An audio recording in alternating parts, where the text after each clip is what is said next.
Decía Arnold Glasgow que uno de los principales objetivos de la educación es ampliar las ventanas por las cuales observamos el mundo. En este sentido, en las últimas décadas, la sociología de la educación ha buscado entender, explicar y proponer soluciones a los principales problemas educativos.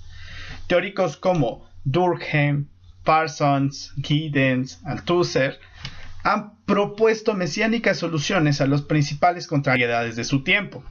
Sin embargo, a más de medio siglo de iniciar los cuestionamientos, seguimos preguntándonos quién le pone el cascabel al gato en la educación. Los actores del proceso educativo se arrojan entre sí la bolita de casi 5 millones de analfabetas, de un 36.6% de la población total de nuestro país en rezago educativo y de 100.000 estudiantes sin lugar en las universidades públicas del país. Responsabilizar un solo factor de los resultados obtenidos resulta tan aventurado como infundado, pues es preciso tener claro la compleja red de responsabilidades sociales que se tejen en el proceso educativo. Podemos entender 3 grandes niveles en el desarrollo de la educación: el personal, el colectivo y el nacional. El primero es el espacio en el cual el individuo adquiere una serie de conocimientos, tradiciones y visiones frente al mundo. Esa cultura local es la que llamamos familia. Del Val apunta que la familia es el principal determinante para la superación profesional y personal de las y los alumnos. El nivel colectivo es aquel en el cual las y los estudiantes ponen en práctica sus aprendizajes familiares e interactúan con sus iguales.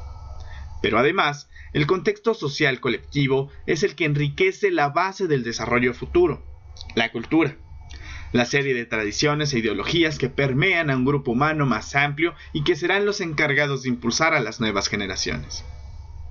Al respecto, teóricos muestran determinante al contexto económico como aquel que brindará las oportunidades para el desarrollo de una población.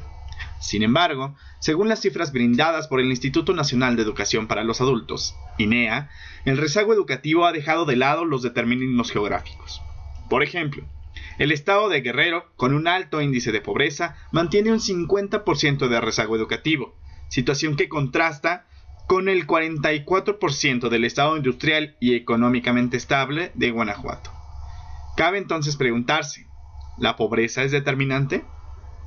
Ahora bien, el último nivel de análisis es el nacional. Lejos del color de la camiseta política, el Estado se ha afanado en modificar constantemente las herramientas por las cuales se educa a la nación. Sin embargo, los resultados colocan a México en un ranking internacional bajo y en esperanza de crecimiento. Evaluaciones planteadas por organismos internacionales y en búsqueda de oportunidades económicas para el país provocan la discriminación en los planteles educativos y la incapacidad de mediar la realidad. A continuación veremos una entrevista a un joven que por alguna razón no pudo acceder a la educación superior. Estamos con Daniel y bueno, quisiera hacer unas preguntas. ¿Cuál es tu nombre completo, Daniel? Es Daniel Fonseca Ramos. Daniel Fonseca Ramos, ¿cuántos años tienes? 21. ¿Cuál es tu último grado de estudios? La preparatoria. En la preparatoria, ¿dónde la hiciste? Estudié en el CETIS 13 que se encuentra sobre Valderas. ¿Y cuánto tardaste en terminarlo? 3 años. ¿Los 3 años que son? Muy bien. Y bueno, ahora, ¿hace cuánto lo terminaste? La acabo de terminar apenas en junio. Entonces hice mi examen a la universidad. Vamos así rápidamente a hacer unas preguntas de tu contexto familiar. Ok. ¿Vives con quién vives? Con mi familia. ¿Y tu familia estudió? Sí, estudió. Bueno, mi mamá estudió hasta la secundaria, igual que mi papá. Ok, hasta la secundaria. Y bueno, ¿trabajan o...? No, actualmente mi papá es jubilado.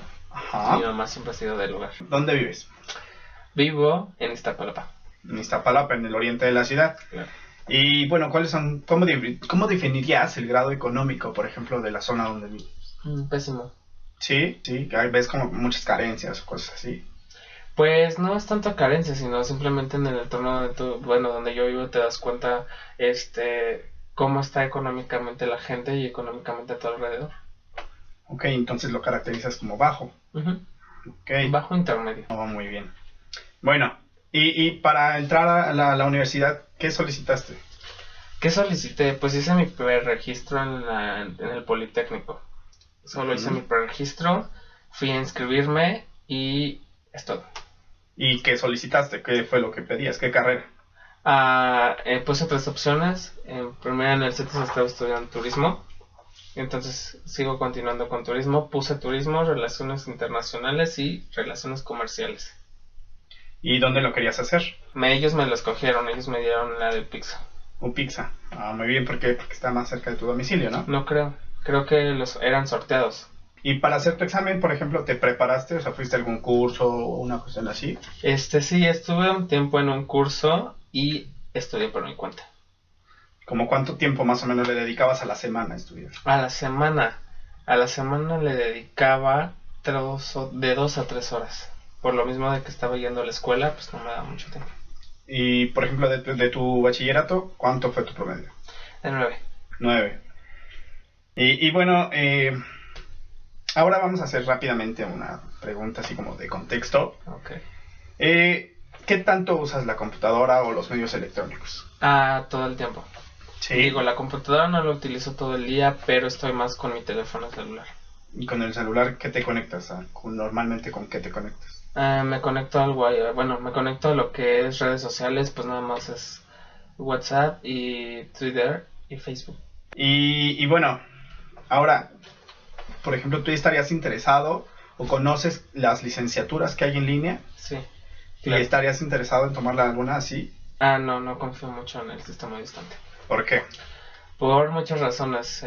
Creo que obviamente en caso de que no lo entiendas, alguien te tenía que asesorar, cosa que ahí no lo tienes. Y tendrías que estudiarlo por tu cuenta. Ok, y si te dijera que sí hay. Pues qué padre, ¿no? Y bueno, o sea, ¿estarías, por ejemplo, interesado en cursar tu carrera? O sea, buscar una opción de turismo, pero en opción abierta, ¿o prefieres esperar al próximo concurso para entrar a lo que es tu sistema escolarizado? Pues mira, la cuestión aquí son varias. Obviamente pues sabemos que en universidades públicas no las hay, más que en el Politécnico, Ujú. que por otra razón muchos recurren a las privadas. Entonces, en mi cuestión, si me estás preguntando, yo pagaré una privada. ¿Pagarías una privada antes de entrar a una distancia? Claro. Ahora, vamos a hacer una como cuestión de tus hábitos. A ver. ¿Cuántas veces, por ejemplo, consumes alimentos de, no sé, alguna de estas cadenas? De estas franquicias, las Ajá. consumo muy poco. Normalmente estás acostumbrado a comer en casa. Ajá, o otro tipo de comidas que no sea comida rápida. Ok, y por ejemplo, en este sentido, tú, como que, ¿qué acostumbras, qué hábitos tienes de asistir a todas estas cadenas, ya no de comida, por ejemplo, sino de tiendas de autoservicio o todas estas cuestiones, en lugar de ir a un mercado? ¿Qué tan frecuente lo haces? ¿Qué tan frecuente lo hago? No, pues ahí sí me tardo. Yo creo que voy 1 o 2 veces al mes. Ok, o sea, casi no acostumbras ir a estos lugares. No.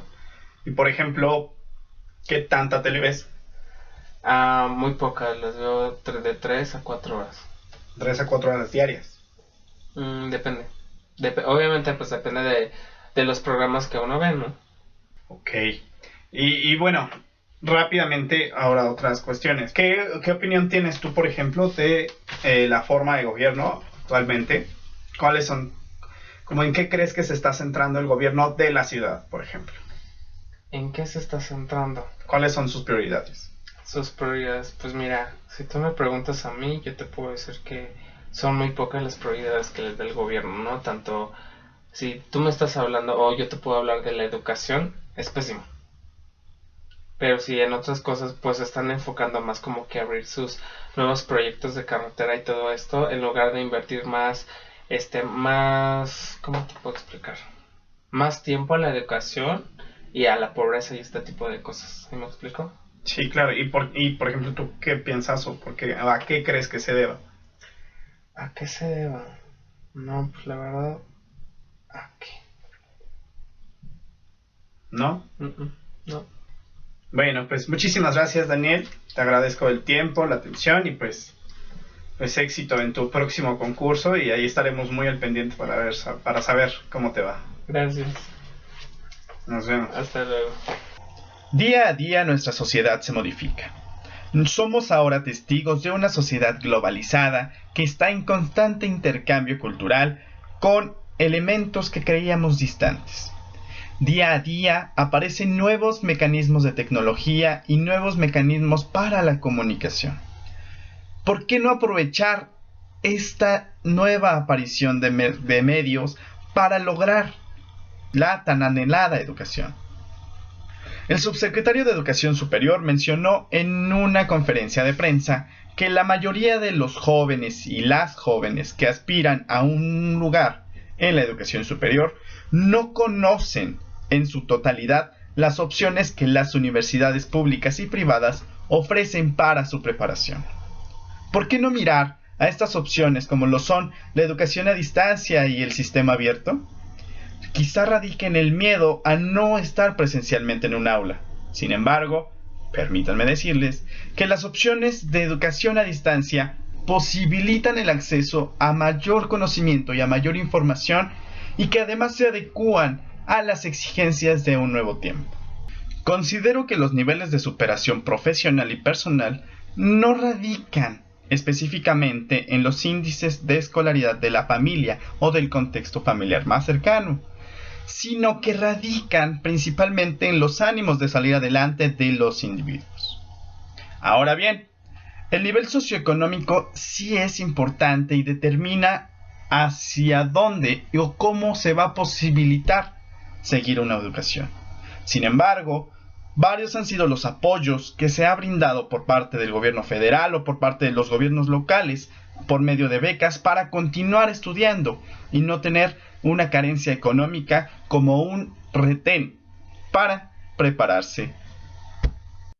Ahora bien, es importante destacar que el proceso educativo no es responsabilidad de solamente uno de los factores analizados, sino que debe de comprenderse como el funcionamiento de una maquinaria, en donde cada elemento funciona como un engrane, que funcionando de adecuada manera permitirán el progreso en la educación. Es responsabilidad de las madres de familia y los padres de familia, de las y los alumnos, pero también es responsabilidad de las y los maestros, de las instituciones educativas, de los gobiernos estatales y federales, permitir y abrir los espacios posibles para el acceso a la educación. De igual manera, es importante destacar que aunque se dependa económicamente y educativamente de los contextos internacionales en una sociedad globalizada, no podemos olvidar las necesidades de nuestra comunidad. Es por eso que generar espacios educativos que se adapten a las necesidades de las localidades y a las necesidades de las personas permitirá paulatinamente ir creciendo en los niveles educativos que se esperan. Es importante mencionar que si la educación es un derecho, también es una obligación apoyar y coadyuvar al mejoramiento y al mejor funcionamiento de todo su aparato educativo. Por último, quisiera terminar con un pensamiento de José Pedro Varela que dice que la educación, como la luz del sol, puede y debe llegar a todos.